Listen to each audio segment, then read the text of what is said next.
नमस्कार मु दीपक सेनापति। आज शुणिबा एक प्राचीन कहानी अजणा देशर अशुणा कथा। परिवेषण परशुराम बेहेरा।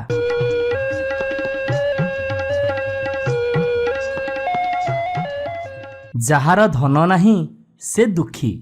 हाँ दुखी जीए ओलिए खाई ओलिए पेटरे ओदाकना पकई जाईताई भावरे चली जाए, हेले जार पिलाटीए नाही ताठारु बड़ी दुखी किए। अंते जदि कूलरे पानी टोपे दबा पाई केही नथिबे आउ से कौ आशारे बंचिबो, कौ भरोसारे से धन संचिबो। एमिति केते काल हेलानी जणे ऋषि आसी गोटे गाँ रे पहुँचिले। सबुरी दुआरु भिक नेले, हेले ए आंठुकुड़ा दुआरु नेले नहीं।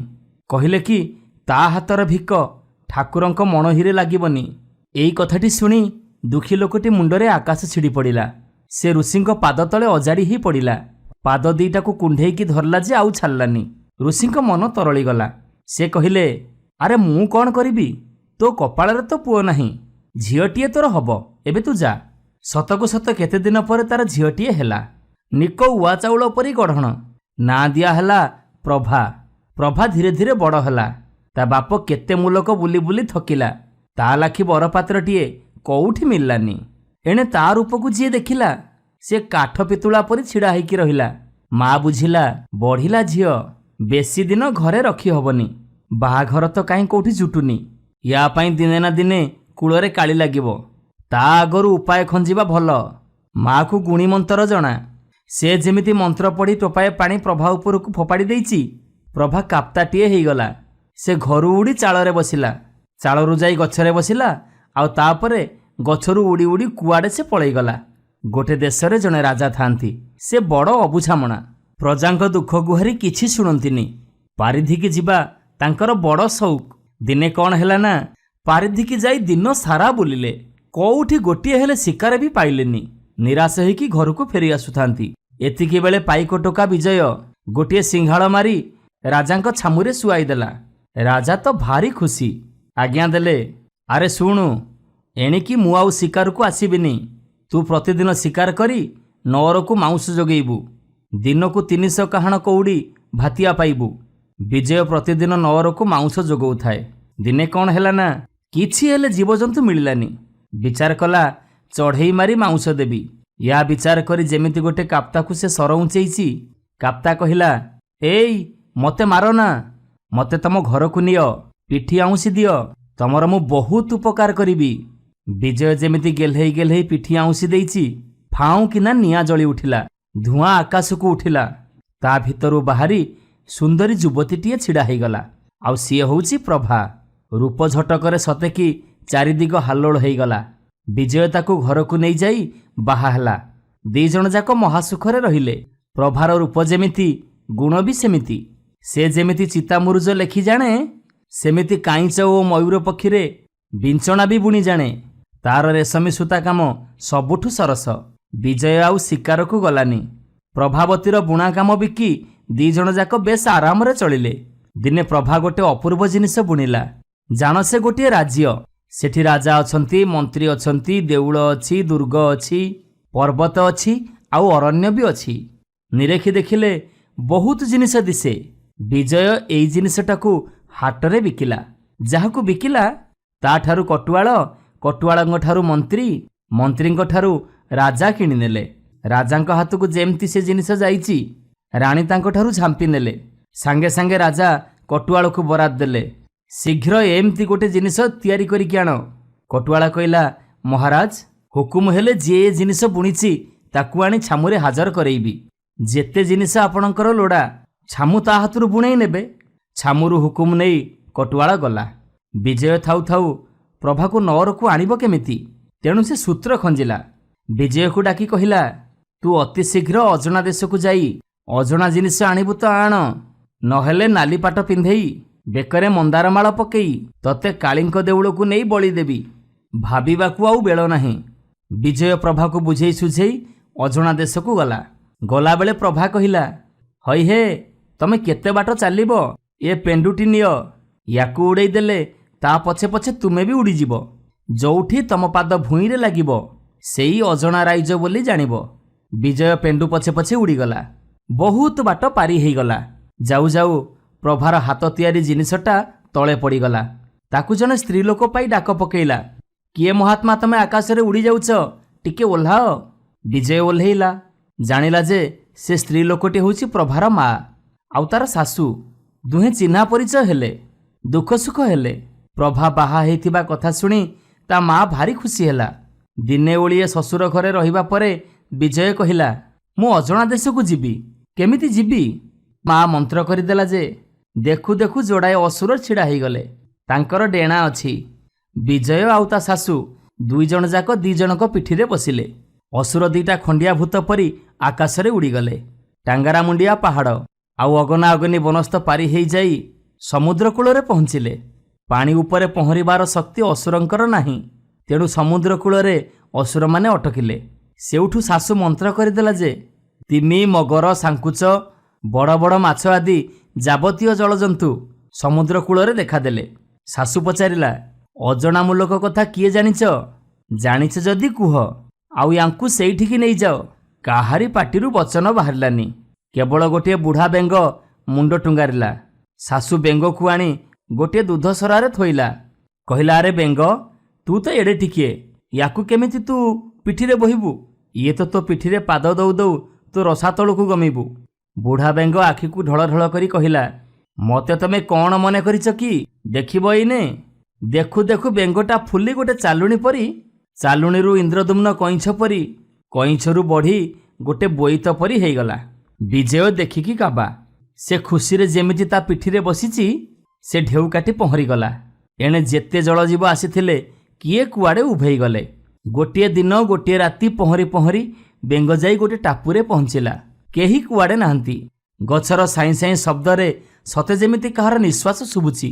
ଝାଇଁ ଝାଇଁ କାଳରାତି ଡାକୁଛି। କୁଆଡ଼େ ସେ ଯିବ ଆଉ କାହାକୁ ଡାକିବ? ଟାପୁରେ ବୁଲୁ ବୁଲୁ କେତେ କ'ଣ ଭାବୁଛି। ଏତିକି ବେଳେ ଭାରି ଗୋଟେ ଶବ୍ଦ ହେଲା। ଖଣ୍ଡେ ଧଳା ବଉଦ ତଳକୁ ଖସି ଆସୁଛି। ଆରେ ଆରେ, ଇଏ କ'ଣ ମୁଣ୍ଡରେ ଅଜାଡ଼ି ହେଇ ପଡ଼ିବ ନା କ'ଣ? ଦେଖୁ ଦେଖୁ ଗୋଟେ ଶଙ୍ଖ ମଲମଲ ଉଆସ ଛିଡ଼ା ହେଇଗଲା। ବୁଡ଼ିଆଣି ଜାଲ ପରି ତାର ଝରକା। ହଠାତ୍ ଆଲୁଅ ଜଳି ଉଠିଲା। ଆରେ, କେହି ତ କୁଆଡ଼େ ନଥିଲେ। ଏ ବୁଢ଼ା ଦି ଜଣ ଏଠିକି କୁଆଡ଼େ ଆସିଲେ? ହାତରେ ବଙ୍କୁଲି ବାଡ଼ି, ଚର୍ମ ଧୁଡ଼ୁ ଧୁଡ଼ୁ, ବାଡ଼ି ଠୁକୁ ଠୁକୁ କରି ଧୀରେ ଧୀରେ ଆସୁଛନ୍ତି। ଆଖିକୁ ବୋଧେ ଭଲ ଦୃଶ୍ୟ ହଉନି। ସେଇ ଦି ଜଣ ଉଆସ ଦୁଆରେ ଡାକ ପକେଇଲେ, ଲଛମନ ଖାଇବାକୁ ମିଳୁ। ହଠାତ୍ ଦୁଆର ଖୋଲିଗଲା। ବୁଢ଼ା ଦି ଜଣ ବାଡ଼ି ଠକ ଠକ କରି ଭିତରକୁ ପଶିଲେ। ଚକା ପକେଇ ବସିଲେ। ପତର ପଡ଼ିଲା। ଦୁଇଟି ସୁନ୍ଦରୀ ଝିଅ ଆସି କେତେ କ'ଣ ପରସି ଦେଲେ।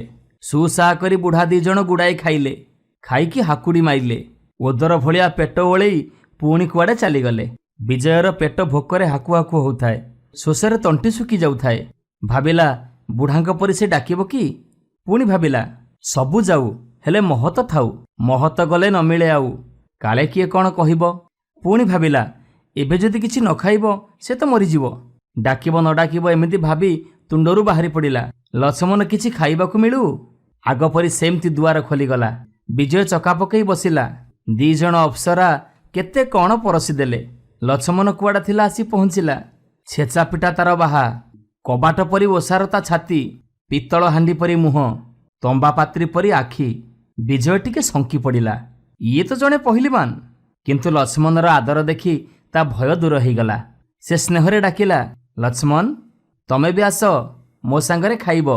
ଲକ୍ଷ୍ମଣ କହିଲା, ତମେ ଆଗ ଖାଅ, ତାପରେ ମୁଁ ଖାଇବି। ବିଜୟ କହିଲା, ସେ କଥା ହବନି।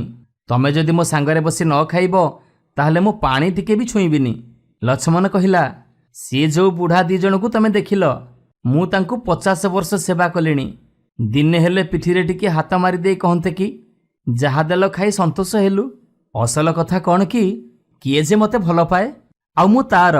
ଆଜିଠୁ ମୁଁ ତମର ହେଲି। ମୁଁ ହେଉଛି ତାଳ ବେତାଳଙ୍କ ସାନ ଭାଇ। ସବୁ ଅସାଧ୍ୟକୁ ସାଧିପାରେ।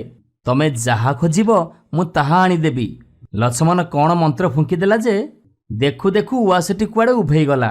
ଏଥର ସେ କାନ୍ଧ ପତେଇଲା ଆଉ କହିଲା, ମୋ କାନ୍ଧରେ ବସ। ବିଜୟ ବସିଲା।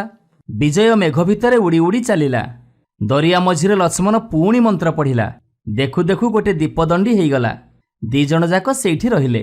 କୁଆଡ଼ୁ ଗୋଟେ ବୋଇତ ସେଇ ବାଟେ ଆସିଲା ଆଉ ଏ ଆଶ୍ଚର୍ଯ୍ୟ ଘରେ ଅଟକିଗଲା। ବୋଇତରେ ଯେତେ ସୌଦାଗର ଥିଲେ ଲକ୍ଷ୍ମଣ ସମସ୍ତଙ୍କୁ ଚର୍ଚ୍ଚା କଲା। ସେମାନେ ଯାହା 7 ଜନ୍ମରେ ଦେଖିନଥିଲେ ତାହା ସେମାନଙ୍କୁ ଲକ୍ଷ୍ମଣ ଦେଖେଇଲା। ଯାହା ସେମାନେ କେବେ ଚାଖି ନଥିଲେ ତାହା ସେମାନଙ୍କୁ ଖୋଇଲା। ସେମାନେ ବୁଝିଗଲେ ଯେ ଯଦି ଲକ୍ଷ୍ମଣ ଏକୁଟିଆ ସାଙ୍ଗରେ ଥିବ ତାହେଲେ କୋଉ କାମ ଅସାଧ୍ୟ ରହିବନି। ସବୁ ଦରବ ଘଡ଼ିକେ ପାଦ ତଳକୁ ଆସିବ। ଏତେ ବଣିଜ ବ୍ୟବସାୟ କରି ଲାଭ କ'ଣ? 7 ସମୁଦ୍ର 13 ନଈ ବୁଲିବା ଆମର ବୃଥା। ସେମାନେ ବିଜୟକୁ କହିଲେ, ଭାଇ ତୁ ଆମକୁ ଲକ୍ଷ୍ମଣକୁ ଦେ, ଏ ସବୁ ଜିନିଷ ତୁ ନେଇଯା। ଇଏ ଗୋଟିଏ ଶିଙ୍ଗା, ୟାକୁ ତୁ ବଜେଇଲେ ଲକ୍ଷ ଲକ୍ଷ ସୈନ୍ୟ ବାହାରି ତୋ ଶତ୍ରୁକୁ ନିପାତ କରିଦେବେ। ଆଉ ଇଏ ହେଉଛି ଗୋଟେ ଟାଙ୍ଗିଆ, ୟାକୁ ଭୂଇଁରେ ହାଣିଲେ ଯେତେ ଇଚ୍ଛା ସେତେ ଖାଇବା ଜିନିଷ ମିଳିବ। ବିଜୟ ଏଥିରେ ମଙ୍ଗୁ ନଥିଲା, ହେଲେ ଲକ୍ଷ୍ମଣ ଆଖି ଠାରି ଦେଲାରୁ ସେ ରାଜି ହେଲା। କୁହୁକ ଜିନିଷ ସବୁ ବିଜୟ ଆଣିଲା। ଲକ୍ଷ୍ମଣ ବୋଇତିଆଳଙ୍କ ପାଖରେ ରହିଲା। ବୋଇତିଆଳ ଯେମିତି ଶୋଇପଡ଼ିଛନ୍ତି, ଲକ୍ଷ୍ମଣ ବିଜୟକୁ ପିଠିରେ ବସେଇ ଛୁ। ଏଣେ କ'ଣ ହେଇଛି ନା, କଟୁଆଳ ପ୍ରଭାବତୀକି ସାଙ୍ଗରେ ଧରି ରାଜାଙ୍କ ପାଖରେ ହାଜର। ରାଜା କହିଲେ, ତୁ ମୋର ରାଣୀ ହବୁ, ଏଇଠି ତୁ ସବୁ ସୁଖ ଭୋଗ କରିବୁ। ପ୍ରଭାବତୀ କହିଲା, ଇଏ କ'ଣ ରାଜଧର୍ମ? ମୁଁ ହେଉଛି ପରସ୍ତ୍ରୀ, ଛାମୁଙ୍କ ରାଣୀ ହେବି କେମିତି? ରାଜା କହିଲେ, ସେସବୁ ମୁଁ କିଛି ଶୁଣିବାକୁ ଚାହେଁନି, ତୁ ଆଜିଠୁ ମୋର ପାଟରାଣୀ। ଏହା କହି ରାଜା ପ୍ରଭାର ହାତ ଧରି ପକଉ ପକଉ ସେ ପୂର୍ବପରି ଗୋଟେ କାପ୍ତା ହେଇ ଉଡ଼ିଗଲା। ରାଜା ରାଗି ଯାଇ ଖୋଳରୁ ଖଣ୍ଡା ବାହାର କରି ତା ଉପରକୁ ଫିଙ୍ଗିଲେ, ହେଲେ ତା ଲାଞ୍ଜରେ ବି ବାଜିଲାନି। ରାଜା ଖାଲି କହିବାକୁ ଲାଗିଲେ, ଫୁର ଫୁର। ଦେହଲଗା ଚାକର ଆସି କହିଲା, ଛାମୁ ମାଜଣାକୁ ବିଜେ କର। ରାଜା କହିଲେ, ଫୁର ଫୁର। ଖନ୍ଦାନାନୀ ଡାକିଲା, ଛାମୁ ମଣୋହିକି ବିଜେ କର। ରାଜା କହିଲେ, ଫୁର ଫୁର। ଏମିତି ଭାବରେ ରାଜାଙ୍କ ପାଟିରୁ ଖାଲି ଫୁର ଫୁର ଛଡ଼ା ଆଉ କିଛି ବି ବାହାରିଲାନି। ଏତିକିବେଳେ ଲକ୍ଷ୍ମଣ ଆଉ ବିଜୟ ସେଇ ରାଜ୍ୟରେ ପହଞ୍ଚିଲେ। ବିଜୟ ଆସିଥିବାର ଜାଣି ପ୍ରଭା ତା ନିଜ ରୂପ ଧରି ବିଜୟ ପାଖକୁ ଚାଲିଗଲା। ଲକ୍ଷ୍ମଣ ଗୋଟେ ଉଆସ ତୋଳିଦେଲା। ରାଜାଙ୍କ ଉଆସ ବି ତା ପାସାଙ୍ଗରେ ପଡ଼ିବନି। ଏ ଉଆସକୁ ଦେଖି ରାଜାଙ୍କ ମନ କ'ଣ ହେଇଗଲା। ସେ ପ୍ରଭା ଉପରେ ଯେମିତି ନଜର ପଡ଼ିଛି, ସେ ଆଜ୍ଞା ଦେଲେ, ଉଆସକୁ ଘେରଉ କର, ବଗିଚାକୁ ଜାଳି ଦିଅ, ବିଜୟ ଆଉ ପ୍ରଭାକୁ ଧରି ଆଣ। ବିଜୟ ଶୂଳି ପାଇବ, ଆଉ ପ୍ରଭା ମୋର ପାଟରାଣୀ ହବ। ଏହି ସମୟରେ ଲକ୍ଷ୍ମଣ ଶିଙ୍ଗା ବଜେଇଲା। କାହୁଁ ସୈନ୍ୟ ସାମନ୍ତ ମାଡ଼ି ଆସିଲେ। ଘଡ଼ିଏ ପହରେ ଖୁବ୍ ଯୁଦ୍ଧ ହେଲା। ରାଜାଙ୍କ ସୈନ୍ୟମାନେ କୁଆଡ଼େ ଛତ୍ରଭଙ୍ଗ ଦେଲେ। ରାଜା ଯୁଦ୍ଧରେ ପ୍ରାଣ ହରେଇଲେ। ୟା ପରେ ବିଜୟ ସେ ରାଜ୍ୟର ରାଜା ହେଲା, ଆଉ ପ୍ରଭା ହେଲା ରାଣୀ। ଦୁହେଁ ମହାସୁଖରେ ପ୍ରଜାପାଟକ ପାଳିଲେ। ନମସ୍କାର, ମୁଁ ଦୀପକ ସେନାପତି। ଆଜି ଶୁଣିବା ଗୋଟେ ପୁରାତନ କାହାଣୀ, 2 ଖଣ୍ଡ ରୁଟି। ପରିବେଷଣ ପରଶୁରାମ ବେହେରା।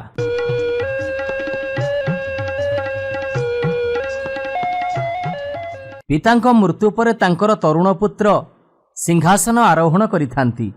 ତାଙ୍କର ଭାରି ଇଚ୍ଛା ତାଙ୍କ ରାଜଧାନୀକୁ ଗୋଟେ ଆଦର୍ଶ ନଗରୀରେ ପରିଣତ କରିବେ। ନଗରୀରେ ବୁଲା ଭିକାରୀଙ୍କ ସଂଖ୍ୟା ବହୁତ। ରାଜା ଗୋଟେ ବିରାଟ ପ୍ରତିଷ୍ଠାନ ଚଳେଇଲେ। ସବୁ ଭିକାରୀମାନଙ୍କୁ ଧରି ଆଣି ସେହି ଆଶ୍ରୟ ଶିବିରରେ ରଖିଲେ। ଯେଉଁମାନେ କର୍ମକ୍ଷମ ସେମାନଙ୍କୁ କିଛି କିଛି କାମ ଦିଆଗଲା, କିନ୍ତୁ ସମସ୍ତଙ୍କୁ ମାଗଣାରେ ଖାଇବା ପିଇବା ଆଉ ଲୁଗାପଟା ବି ମିଳିଲା। ତଥାପି କେହି କେହି ଭିକାରୀ ସୁଯୋଗ ପାଇବା ମାତ୍ରେ ସେ ଆଶ୍ରୟ ଶିବିରରୁ ଖସିଯାଇ କିଛି କିଛି ସମୟ ଭିକ୍ଷାବୃତ୍ତି କରିବାରେ ଲାଗିଲେ। ଏ କଥା ଜାଣିବା ପରେ ରାଜା ହୁକୁମ ଦେଲେ, ଯିଏ ଏ ଭିକାରୀମାନଙ୍କୁ ଭିକ ଦେବ ସେ ଗୋଟେ ବାହୁ ହରେଇବ, ଅର୍ଥାତ୍ ତାର ହାତ କାଟି ଦିଆଯିବ। ରାଜାଙ୍କ ନଅରରେ ଥାନ୍ତି ବହୁତ ଦାସଦାସୀ। ସେମାନଙ୍କ ଭିତରୁ ଜଣେ ହେଲେ ସୁଲେଖା, ଅତ୍ୟନ୍ତ ସୁନ୍ଦରୀ ଆଉ ସତ୍ ସ୍ୱଭାବର ତରୁଣୀ। ପୂର୍ବତନ ରାଜା ଗୋଟେ କ୍ରୀତଦାସ ହାଟରୁ ତା ବାପା ମା ସହିତ ତାକୁ କିଣି ଆଣିଥିଲେ। ବାପା ମାଙ୍କର ମୃତ୍ୟୁ ହେଇଯାଇଥାଏ। ସେ ଟିକି ଝିଅଟି ବଡ଼ ହେଇ ତରୁଣ ରାଜାଙ୍କ ରାଜନଅରରେ ତାଙ୍କ ବଡ଼ ଭଉଣୀ ପାଖରେ ଖଟୁଥାଏ। ବଡ଼ ଭଉଣୀ ବିଧବା ହେଇଯାଇଥିଲେ। ତାଙ୍କ ଶ୍ୱଶୁର ଘରେ ତାଙ୍କର କାହାରି ସହିତ ମନ ମିଳିଲାନି। ଏଣୁ ସେ ଆସି ବାପ ଘରେ ରହୁଥିଲେ। ତରୁଣ ରାଜା ତାଙ୍କର ସବୁ ଅଭାବ ପୂରଣ କରୁଥିଲେ। ସୁଲେଖା କେବେ ତାଙ୍କ ସେବା କରିବାରେ ତ୍ରୁଟି କରେନି, କିନ୍ତୁ ରାଜାଙ୍କ ଭଉଣୀ କଥାରେ କଥାରେ ତା ଉପରେ ବିରକ୍ତ ହୁଅନ୍ତି, ତାକୁ ମାଡ଼ ବି ଦିଅନ୍ତି। ସେ କିନ୍ତୁ ସବୁ ସହିଯାଏ। ସୁଲେଖା ପ୍ରତି ରାଜାଙ୍କ ଭଉଣୀର ଏମିତି ବ୍ୟବହାର ବୁଝିବା କିଛି କଷ୍ଟକର ନଥିଲା। ତାଙ୍କ ସହିତ ଯିଏ ଦେଖା କରିବାକୁ ଆସେ ସେ ସୁଲେଖା ଆଡ଼େ ବାରମ୍ବାର ଅନଉଥାଏ। ଏମିତିକି ତରୁଣ ରାଜା ମଧ୍ୟ ତା ପ୍ରତି ଆକୃଷ୍ଟ ବୋଲି ରାଜାଙ୍କ ଭଉଣୀ ବୁଝିପାରୁଥାଏ। ଦିନେ ସେ ତାଙ୍କର ଜଣେ ବାନ୍ଧବୀ ଘରକୁ ବୁଲିବାକୁ ଯାଉଥାନ୍ତି। ସାଙ୍ଗରେ ଥାନ୍ତି 8-10 ଜଣ ଦାସଦାସୀ। ରାଜଭଗ୍ନୀଙ୍କ ପାଲିଙ୍କି ସହ ତାଳ ଦେଇ ସେମାନେ ଚାଲୁଥାନ୍ତି। ବାନ୍ଧବୀ ଘରୁ ଫେରିଲା ବେଳେ ବାଟରେ ଗୋଟେ ମନୋରମ ଉଦ୍ୟାନ ଭିତରେ ରାଜାଙ୍କ ଭଉଣୀ ଆଦେଶରେ ସମସ୍ତେ କିଛି ସମୟ ବିଶ୍ରାମ ନେଲେ।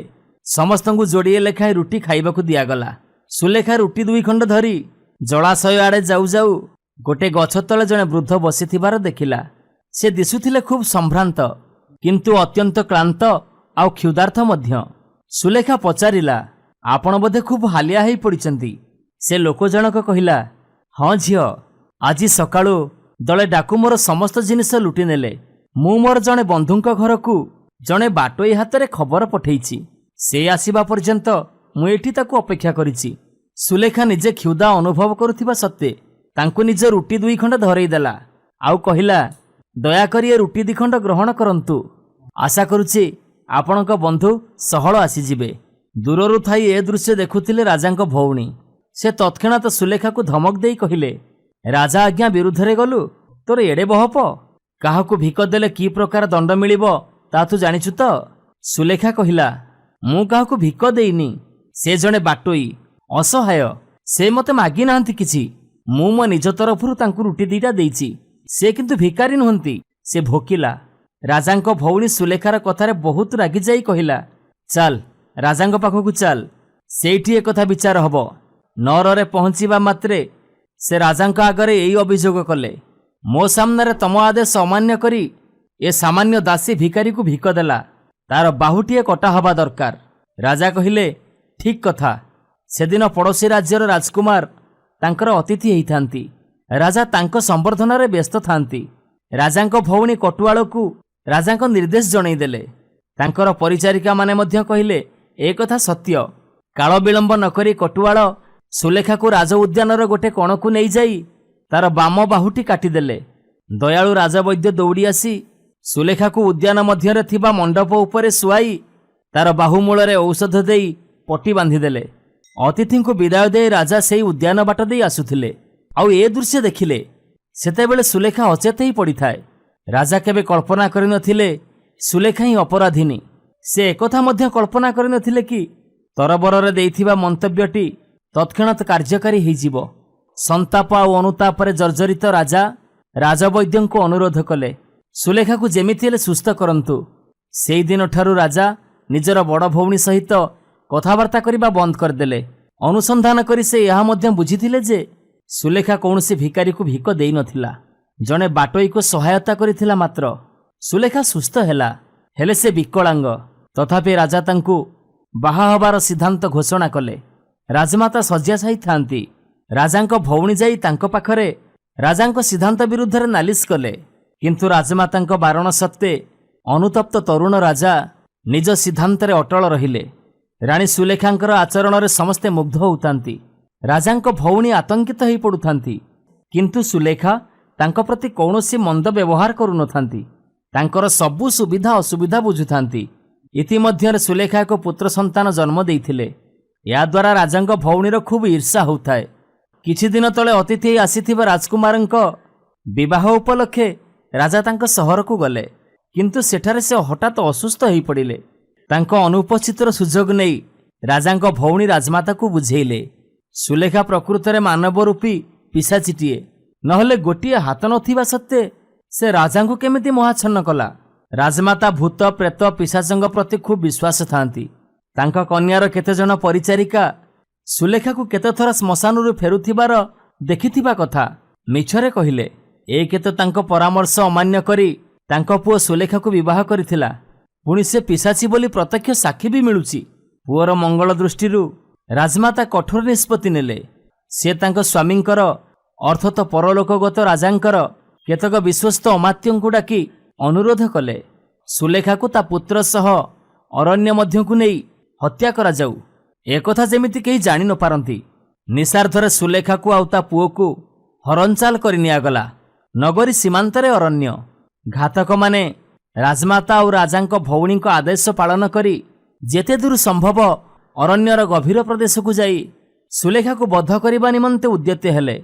सुलेखा कहिला, मु हाथटीए हरैथिली, वर्तमान मु मुंडटी हरैबी, किंतु मो पुओर अपराध कौन? तमे माने ताकू काहींकी मारिबो? तम मानक भितरु केही जणे ताकू पालन कर। राजा आसिले तमको विशेष पुरस्कार देबे। घातक माने कहिले, राणी माँ, राजा तो एक कथा निश्चय जानिबे आमे तुमको मारी देइछु। राजा कौन आमको क्षमा देबे? सेतिकी बेले सुभिला गोटे बाघर हेंटाळ। घातक माने कहिले, राणी माँ, ଆମେ ତମକୁ ତମ ଭାଗ୍ୟ ହାତରେ ଛାଡ଼ି ଦେଉଛୁ। ଏତକ କହି ଘାତକମାନେ ପ୍ରାଣମୂର୍ଚ୍ଛା ଦୌଡ଼ିଲେ। ପୁଅକୁ ଧରି ସୁଲେଖା ଧୀରେ ଧୀରେ ଆଗକୁ ଆଗକୁ ଗଲେ। ଭୋର ହେଇ ଆସୁଥାଏ। ତାଙ୍କୁ ଭୀଷଣ ଶୋଷ ହେଲା। ନଈ ଖୁବ୍ ଗଭୀର ମନେ ହେଲା। ଗୋଟିଏ ହାତରେ ସେ ଶିଶୁକୁ କାଖେଇଥାନ୍ତି, ତେଣୁ ସୁଅରେ ମୁହଁ ନ ଲଗେଇଲେ ପାଣି ପିଇବା ସମ୍ଭବ ନୁହଁ। ସେ ତା ହିଁ କରିବାକୁ ଯାଉଛନ୍ତି ତ ଅନ୍ୟ କ୍ଳାନ୍ତ ହାତଟି ସାମାନ୍ୟ ଢିଲା ହେଇଯିବା ମାତ୍ରେ ଶିଶୁଟି ସୁଅ ମୁହଁରେ ପଡ଼ିଯାଇ ଅଦୃଶ୍ୟ ହେଇଗଲା। କପାଳରେ କରାଘାତ କରି ସୁଲେଖା ବସି ରହିଲେ। ତାଙ୍କର ସେତେବେଳେ ଅଧା ଅଚେତ ଅବସ୍ଥା। ଠିକ୍ ଏତିକି ବେଳେ ସେ ଶୁଣିଲେ ଏକ ସୁମଧୁର କଣ୍ଠସ୍ୱର। ମା, ତମେ ତମ ସନ୍ତାନକୁ ଫେରି ପାଇବାକୁ ଚାହୁଁଛ ନା? ରାଣୀମା କହିଲେ, ହଁ ଅବଶ୍ୟ, ଏଇ ନିଅ। ଏଇ କଥା କହି କେହି ଜଣେ ତାଙ୍କ ଶିଶୁପୁତ୍ରକୁ ତାଙ୍କ କୋଳରେ ଥୋଇଦେଲେ। ଆଉ ପଚାରିଲେ, ମା, ତମେ ତମର ବାହୁ ଫେରି ପାଇବାକୁ ଚାହୁଁଛ କି? ସୁଲେଖା କହିଲେ, ହଁ ଅବଶ୍ୟ। ବେଶ୍। ପର ମୁହୂର୍ତ୍ତରେ ସୁଲେଖା ଦେଖିଲେ ତାଙ୍କ ବାମ ବାହୁଟି ପୂର୍ବପରି ସ୍ୱାଭାବିକ ଅଛି। ବିସ୍ମିତ ଆଉ ପୁଲକିତ ହୋଇ ସେ ପଛକୁ ଅନେଇଲେ। ସକାଳର ସୁନେଲି ଆଲୋକରେ ଦୁଇଟି ଉଜ୍ଜଳ ମୂର୍ତ୍ତି ଅଦୃଶ୍ୟ ହେଇଯାଉଥିଲେ। ସୁଲେଖା ବ୍ୟାକୁଳ କଣ୍ଠରେ ପଚାରିଲେ, ତମେ ଦୁଇଜଣ କିଏ? ସେ ମୂର୍ତ୍ତି ଦୁଇଜଣ କହିଲେ, ତମେ ଜଣେ କ୍ଷୁଧାର୍ଥ ପଥିକକୁ ଯେଉଁ ରୁଟି ଦିଟା ଦେଇଥିଲ, ଆମେ ସେଇ ରୁଟି ଦୁଇଟି ପଛରେ ଥିବା ଶୁଭେଚ୍ଛାର ମୂର୍ତ୍ତ ରୂପ। ଆଉ ଗୋଟିଏ କଥା ମା, ତମେ ଏଠି ବସିଥାଅ। ତମ ସ୍ୱାମୀ ସୁସ୍ଥ ହେଇ ନୌକା ଯୋଗେ ସେପାରିରୁ ଆସୁଛନ୍ତି। ସେ ଏଇଠି ଆସି ପହଞ୍ଚିବେ। ଏତିକି କହି ସେ ମୂର୍ତ୍ତି ଦୁଇଟି ଅଦୃଶ୍ୟ ହେଇଗଲେ। ସେ ଦୁହିଁଙ୍କ ଅଦୃଶ୍ୟ ରୂପ ଦେଖିବା ସହିତ ସୁଲେଖା ନଈ ସେପାରିକୁ ଚାହିଁଥାନ୍ତି। ଠିକ୍ ଏତିକି ବେଳେ ଅଦୂରରୁ ଦେଖାଗଲା ନୌକାଟିଏ, ଯେଉଁଥିରେ ଆସୁଥିଲେ ତାଙ୍କ ସ୍ୱାମୀ ତରୁଣ ରାଜା।